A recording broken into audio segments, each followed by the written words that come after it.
어느 책에 보니까 지랄 총량의 법칙이라, 지랄 총량의 법칙을 들어보셨습니까? 라는 글이 있어가지고 뭐 이런 게 있나 싶어가지고 제가 읽어봤습니다.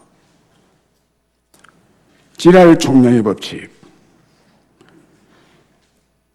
그게 있다는 거예요.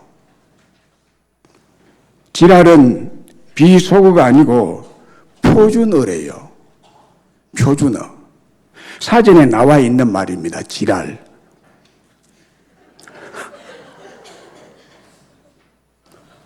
이 말은 한동대 법대 교수인 김두식 박사가 그의 책 불편해도 괜찮아, 불편해도 괜찮아에서 처음 사용하면서 많은 사람들이 입에 오르내리는 그런 말이 됐습니다. 이 말의 뜻이 뭐죠? 지랄. 지랄하네, 이러죠.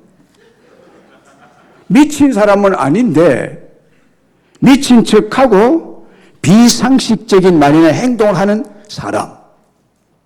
아마 이 정도 뜻이 아니겠느냐. 이 지랄하네, 이런 말, 그죠? 그런데 이 지랄 총량의 법칙이 있다는데요. 이게 뭐냐면 사람은 태어나면서부터 그 사람의 일생 동안에 부릴 수 있는 지랄의 총량을 가지고 태어난다는 겁니다. 이 지랄은 주로 사춘기 때 부리는 것으로 이제 통계가 나와 있습니다. 객기 부리고 이 지랄하는.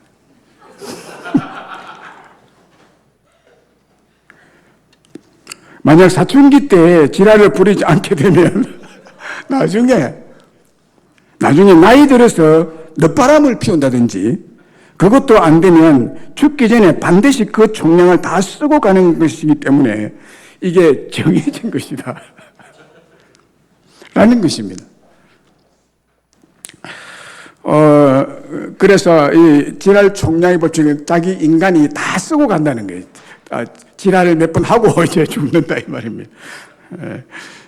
이 말이 김두식 박사의 개인적인 견해이지만은 일리가 있기 때문에 이제 많은 사람들에게 공감을 일으킨 말이었죠. 그리고 또 하나, 또라이 보존의 법칙이 있습니다. 또라이 보존의 법칙. 이거는 총량의 법칙이 아니고 보존의 법칙입니다. 이런 내용인데요. 또라이라는 말은 원래 돌아이, 이 돌 같은 아이라는 거예요. 아주 그냥 뭐가 잘 안 통하는 돌 같은 아이라는 말 좀 세게 말하면 또라이가 된다고 그러죠. 그래서 또라이는 돌아이에서 만들어진 말인데, 사람들이 어디를 가든지 우리 주변에는 늘 이상한 사람들이 있게 마련이라는 거예요. 이상한 사람들이 있게 마련인데 또라이들은 항상 우리 주위에 있다고 하는 겁니다. 또라이들이 없는 곳이 없다는 거예요. 그 얘기입니다. 그래서 만일 이 또라이를 피해서 도망가게 되면 더 큰 상 또라이를 만나게 돼요.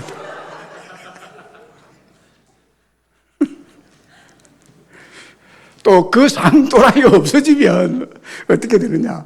상 또라이가 없어지면 덜 또라이 여러 명이 있다는 거예요. 우리 주변에 상 또라이 피하면 좀 덜 또라이가 인원이 더 많아진다는 거예요. 그런데 정말 거기에 꾹꾹 참게 되면, 또라이 것에도 꾹꾹 참게 되면 또라이가 기적이 일어나는데 자기 발로 멀리 가는 경우가 있대요. 이건 기적이 일어나는 거예요. 이 기적이 일어나면 반드시 새로 들어오는 사람이 또 있는데, 이 새로 들어오는 사람이 다시 새 또라이가 된다고. 또라이 보존의 법칙이에요. 그리고 이런 일은 절대 없겠지만 내 주위에 또라이가 없으면 나 자신이 또라이가 된다는 거예요. 이것이 또라이 보존의 법칙이라, 이 말.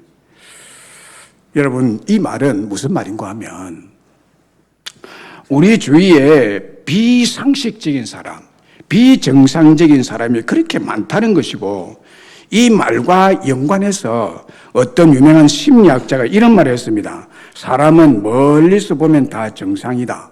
그런데 가까이에서 겪으면 겪을수록 다 이상한 사람이다. 다 지랄하고 다 또라이 같은 인간이다. 이 말입니다.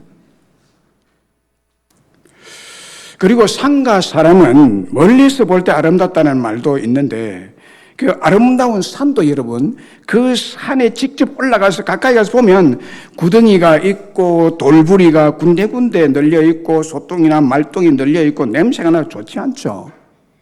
그러나 멀리서, 그런 산도 멀리서 보면 참 아름답게 보이잖아요. 사람도 마찬가지라는 겁니다. 사람도 멀리서 보면 참 아름다운데 직접 겪고 가까이에 살면 이게 지랄나고 또라이 역할을 한단 말이죠. 가까이에서 보면 사람도 참 안 좋다. 어느 날 소와 사자가 들판에서 만났습니다. 그날 이후로 이들은 죽도록 사랑했습니다. 그러다가 소와 사자가 결혼해 살게 됩니다. 둘은 서로 최선을 다하기로 약속합니다. 그래서 약속대로 소가 최선을 다해서 싱싱하고 맛있는 풀을 날마다 사자에게 대접했습니다. 사자는 싫었지만 참았습니다. 또 사자도 약속대로 최선을 다해서 맛있는 토끼를 잡아가지고 살코기를 딱 발라가지고 날마다 소에게 대접했습니다. 소도 괴로웠지만 참았습니다. 그런데 참을성은 한계가 있습니다. 둘은 마주 앉아 그동안 괴로웠던 심정을 얘기를 했습니다.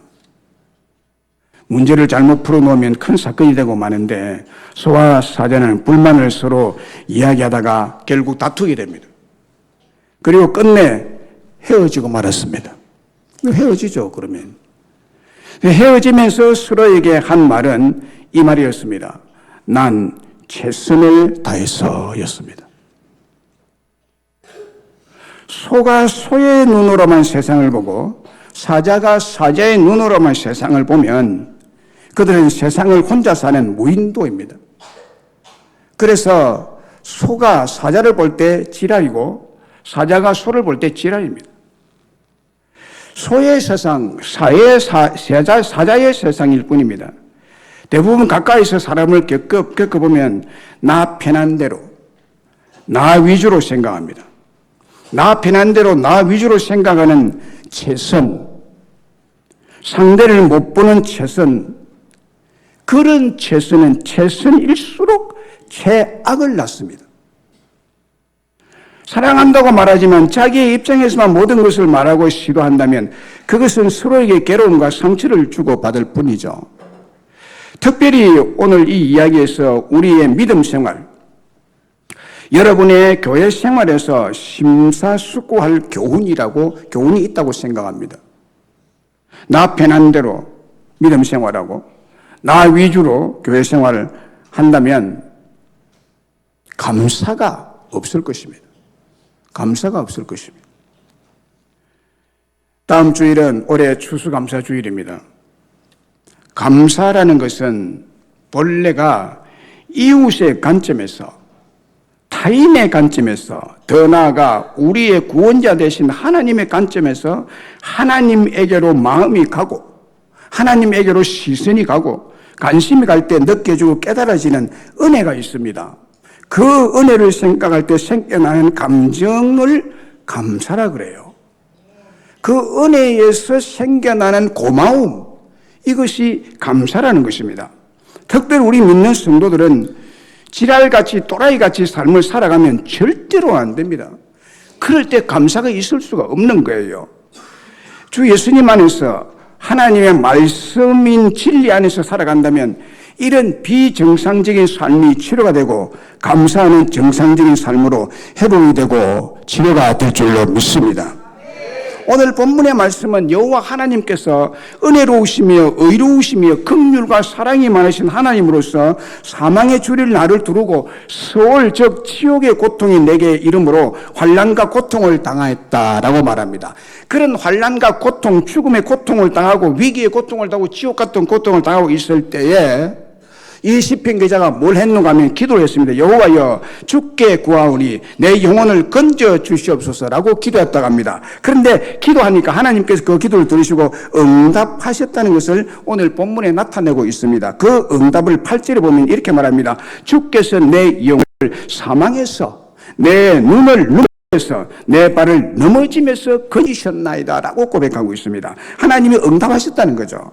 그리고 12절에 내게 주신 모든 은혜를 내가 여호와께 무엇으로 보답할까 라고 질문합니다. 하나님께서 내게 이 놀라운 은혜를 베푸신 그 은혜를 무엇으로 내가 보답할 수 있겠습니까? 17절에 내가 주께 감사제를 드리고 여호와의 이름을 부르리이다 라고 합니다. 오늘 본문의 말씀처럼 여러분 우리들도 많은 하나님의 은혜를 받고 살아가고 있는 자들 아닙니까? 이 사실이 여러분에게 깊이 와닿지 않고 별로 느낌이 없다 하더라도 이것은 변함없는 사실입니다. 그러므로 우리들은 우리의 감정과 어떤 느낌이 아니라 사실을 믿고 진리를 받아들일 수 있기를 축원합니다. 그러면 하나님께서 오늘 우리에게 베푸신 모든 은혜가 무엇입니까? 오늘 본문에서 추출해낼 수 있는 우리에게 베푸신 모든 은혜가 뭐예요? 그것이 감사의 심지를 견고하게 해 주신 은혜입니다. 감사의 심지를 견고하게 해 주신 은혜입니다. 2절과 13절과 17절이 말하고 있죠. 내게 주신 모든 은혜를 내가 여호와께 무엇으로 보답할까? 내가 구원의 자들 들고 여호와의 이름을 부르며 내가 주께 감사제를 드리고 여호와의 이름을 부르리이다 라고 했습니다. 이 시편 저자는 하나님께서 자기의 베푸신 하나님 은혜가 너무너무 많고 너무나 크기 때문에 그 은혜를 망각하거나 믿지 않고 깊이 그리고 철저하게 기억하고 생각하고 있는 자입니다. 그래서 자기에게 베풀어 주신 모든 은혜를 여호와께 무엇으로 보답할까? 라고 스스로 고백하며 받은 은혜에 보답하고 갚기를 간절히 원하고 있습니다. 여러분의 마음이 이래야 될 줄로 믿습니다. 이 보온의 마음은 하나님께서 은혜도 주셨지만은 보온의 마음도 주신 것입니다. 은혜를 갖고자 하는 마음도 줬다는 거예요. 하나님께서 은혜에 보답하는 보온의 마음을 하나님이 아예 주지 않으면 은혜에 보답할 수가 없어요. 하나님의 은혜를 보답하고자 또 갚고자 하는 마음은 감사의 심지, 곧 감사하고자 하는 마음의 뜻이 깊고 견고할 때 가능하다는 것입니다. 하나님께 감사를 드리고 감사 제물과 함께 감사제를 드린다는 것은 감사의 심지를 견고하게 해주신 하나님의 은혜 덕분이라는 것입니다. 시편 50편 23절에 감사로 제사를 드리는 자가 나라를 영화롭게 하나니 그의 행위를 옳게 하는 자에게 내가 하나님의 구원을 보이리라 라고 했습니다. 그리고 이사야서 26장 3절에 보면은 주께서 심지가 견고한 자를 평강하도록 지키시리니 이는 그가 주를 신뢰함이니이다 라고 했습니다. 여기에 보면은 주께서 심지가 견고한 자, 그러니까 하나님 앞에 평강한 복을 받고 사는 자는 주님을 신뢰함으로 주님께서 주시는 심지가 견고한 은혜를 받은 자라는 거예요. 심지가 견고한 은혜. 그러니까 시편 50편 23절과 이사야 26장 3절을 합해서 보면은 하나님 베푸신 은혜에 감사하는 심지라는 것은 마음의 뜻이거든요. 마음의 뜻이 견고한 자, 흔들리지 않는다는 거죠. 자, 이것은 하나님께서 내게 베푸신 은혜에 대해서 감사하는 그 마음의 뜻이 흔들리지 않는다 이 말이에요. 그것을 하나님이 주셨다는 거예요. 이 은혜를 여러분들이 받으시기를 바랍니다. 이게 하나님 베푸시는 은혜예요. 하나님 베푸시는 은혜. 흔들리지 않는 마음, 감사의 심지가 흔들리지 않는다는 거예요. 어떤 상황 속에서도 감사하게 된다는 거예요. 네. 성냥불과 등장불의 차이가 뭔지 아세요? 성냥불과 등장불. 성냥불은요, 불을 켤 때 잠시 폭발하듯이 큰 불이 쫙 붙어 올라오죠. 그러나 10초 이상을 지속할 수 없이 조금 있다가 꺼져버립니다. 왜 그렇습니까? 심지가 없기 때문입니다. 심지가 없기 때문에. 신앙생활 할 때 심지가 없으면 이렇습니다. 뭔가 은혜가 푹 타오르다가 금방 식어져 버리네. 그러나 등장불은 다릅니다. 등장불에는 아주 튼튼한 심지가 있습니다. 그 심지를 통해서 기름이 계속 올라오고 불이 심지에 붙게 되면 심지를 통해서 계속 공급되는 기름을 통해서 불은 꺼지지 않는 법입니다. 마찬가지로 여러분들의 마음의 뜻을 심지라고 하는데 이 심지가 하나님께 뿌리를 내리고 감사의 기름이 공급될 때 아주 밝은 빛을 내는데 평강하고 평강하도록 지키시는 축복의 빛이 임하게 된다는 말씀입니다.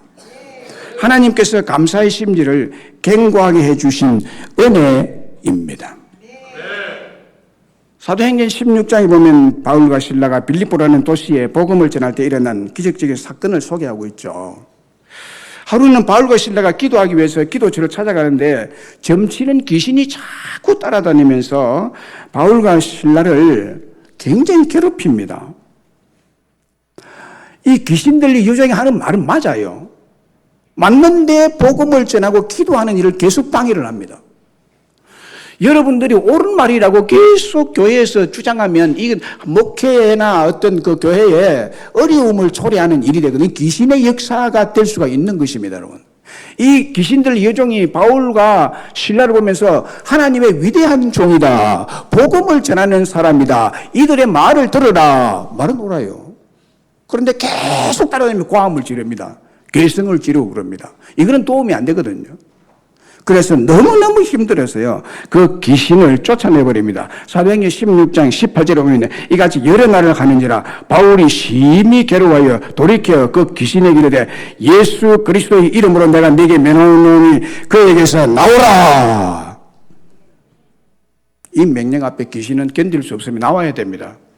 그래서 귀신이 즉시 나오니라. 예수 그리스도의 이름 앞에 귀신은 벌벌 떱니다. 여러분도 마찬가지입니다. 누가 귀신 들린 사람이 있으면 그에게 여러분 예수 그리스도의 이름으로 명하노니 나오너라 그러면 나와야 됩니다. 안 나오면 안 됩니다. 왜 그럴까요, 여러분? 아주 간단한 논리입니다. 간단한 법칙이죠. 우리의 주인이 누굽니까? 예수님이세요. 그런데 마귀가 들어와 있다고 칠 때 주인이 들어간다고 하면 네가 왜 여기 들어가 있느냐? 내가 들어갈 거다. 나와. 그러면 나와야 됩니다. 여러분, 여러분의 방에 누가 지금 무단 침입해가지고 들어와 앉아있다 그러면 여러분 가서 뭐라 하겠어요? 나와! 그러지 않겠어요? 그러면 그 사람 나와야 됩니다. 그런데, 다른 사람 들어가 있어도 아무 말도 안 하고 그냥 가만히 있고 지가 밖에 나가서 서성거리고 이러면은 그 사람은 그 집에 살 것 아니에요. 그죠? 그 원리입니다. 그 원리. 그래서 예수님이 우리의 주인이고 세상의 주인이기 때문에 주인이 와서 이상한 게 들어와 앉아 있으니까 네 나가 그러면 나가야 되는 거거든요. 그래서 예수 그리스도의 이름이 능력이 있는 것입니다. 그분이 로드 주님이시기 때문입니다. 그래서 이 일로 고발을 당하게 되죠. 왜냐하면 점을 못 치니까. 점치면서 돈을 굉장히 많이 벌었는데, 이제 점을 못 치니까 돈을 못 벌어서 그 주인이 바울과 실라를 고발해서 감옥에 가둡니다.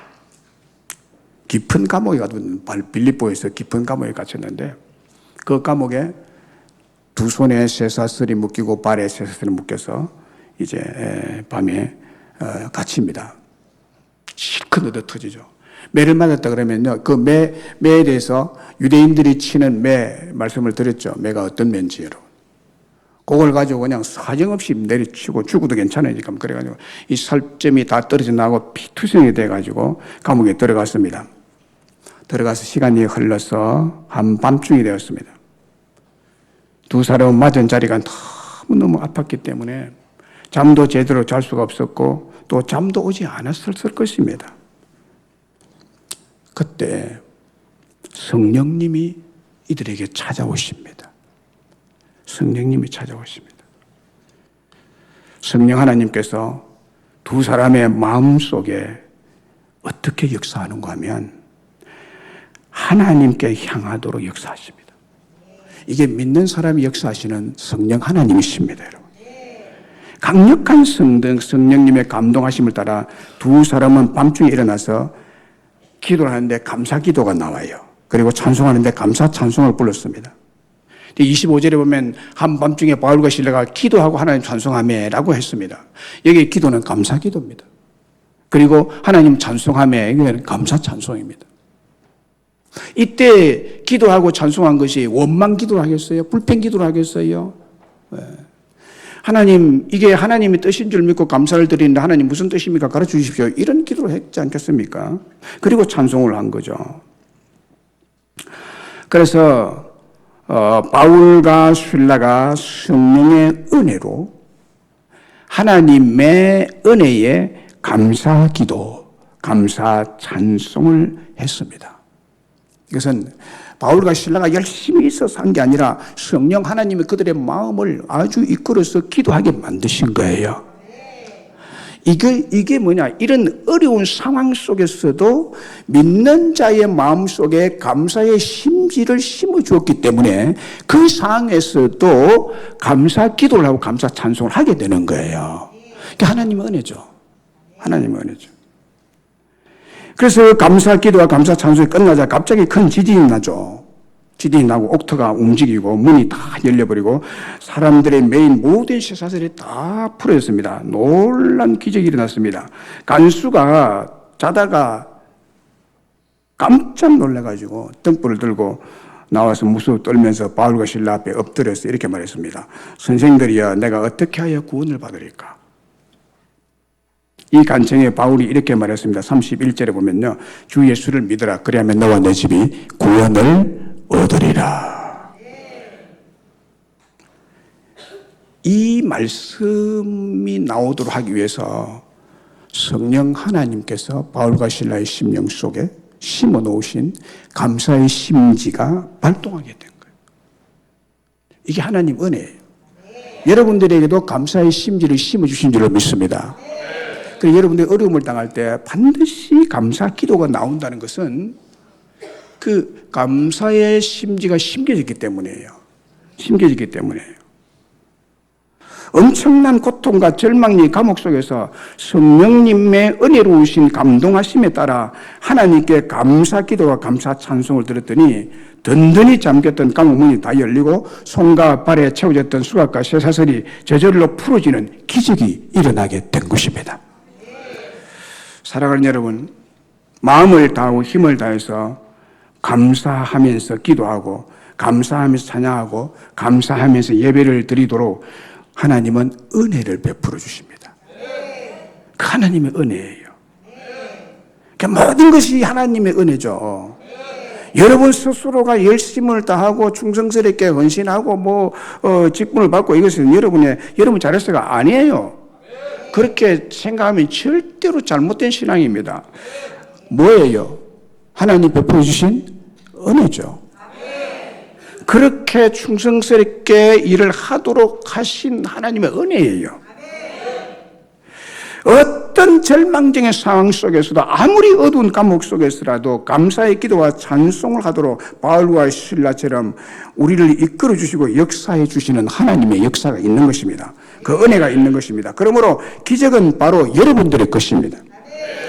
착고에 잠기고 닫혔던 감옥 문들이 다 우리 앞에서 감사 찬송과 감사 기도 앞에 열리게 될 줄로 믿습니다. 축복도 행통도 그러므로 여러분의 것이 될 것입니다. 왜 그렇습니까?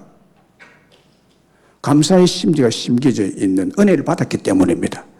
우리는 은혜의 백성 아니에요? 아주 작고 흔한 토끼풀이라는 풀이 있습니다. 토끼풀. 토끼풀을 아시나요? 토끼풀을 크로브라고 합니다. 크로브. 크로브 풀은 알죠? 풀잎은 알죠? 크로브. 제가 어릴 때 이 토끼풀이 참 많았거든요. 들판에 뭐 토끼풀이 뭐 그냥 지천에 널려 있잖아요. 이제 거기에서 네잎 크로브를 찾느라고 열심히 찾은 적이 있습니다. 이 토끼풀만 보이면 네잎 크로버 찾는다고 막 엎드려가지고 막 찾고 그랬어요. 네잎 크로버가 참 드물죠. 주로 새잎 크로버입니다. 크로바는 새잎 크로바죠. 토끼풀. 새잎 크로바인데 많은 아이들이 행운을 뜻하는 네잎 크로버를 찾기를 원했습니다. 그런데 지천에 널려있는 흔한 새잎 크로버는 밟아버리죠. 그냥 밟고 다닙니다. 그런데 새잎 크로버의 뜻은 뭐냐? 풀잎의 뜻은 뭐냐면 행복이라는 뜻입니다. 새잎 크로버는.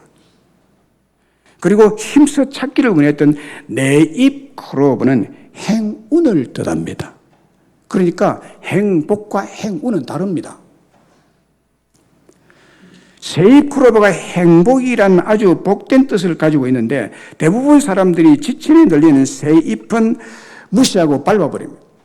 지나쳐버립니다. 그리고 네잎만 바라는 그런 심리를 가지고 있습니다. 그게 뭔가 하면 모든 사람들이요 행운을 바라요. 행복을 원하지 않고 지천에 널려있고 행복이 가까이 있는 것은 다 밟아버리고 지나쳐버리고 행복하지 못해서 행운을 바라는 행운을 찾아다니는 이런 사람의 심리를 보여주는 거예요 이게. 그런데 여러분 범사에 감사하는 사람에게는 하나님께서 행복의 축복을 주실 줄로 믿습니다.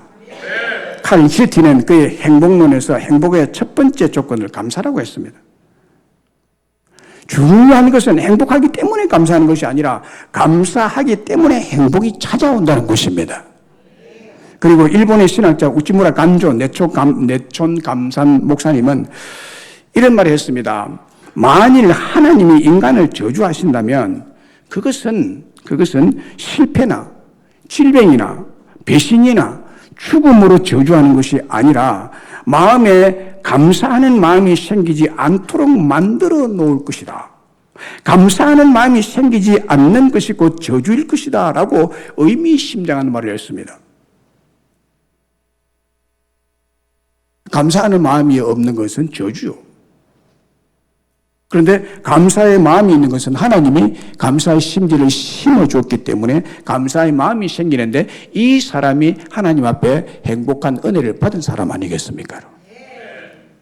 스펄전 목사님은 감사에 대해서 이렇게 말했습니다. 한 자루의 촛불로 인하여 감사하는 자에게는 별빛을 주시고 별빛을 인하여 감사하는 자에게는 달빛을 주시고 달빛을 인하여 감사하는 자에게 햇빛을 주시고 햇빛을 인하여 감사하는 자에게는 햇빛도 필요 없는 천국의 광명을 주신다 라고 했습니다. 참 맞는 말이죠.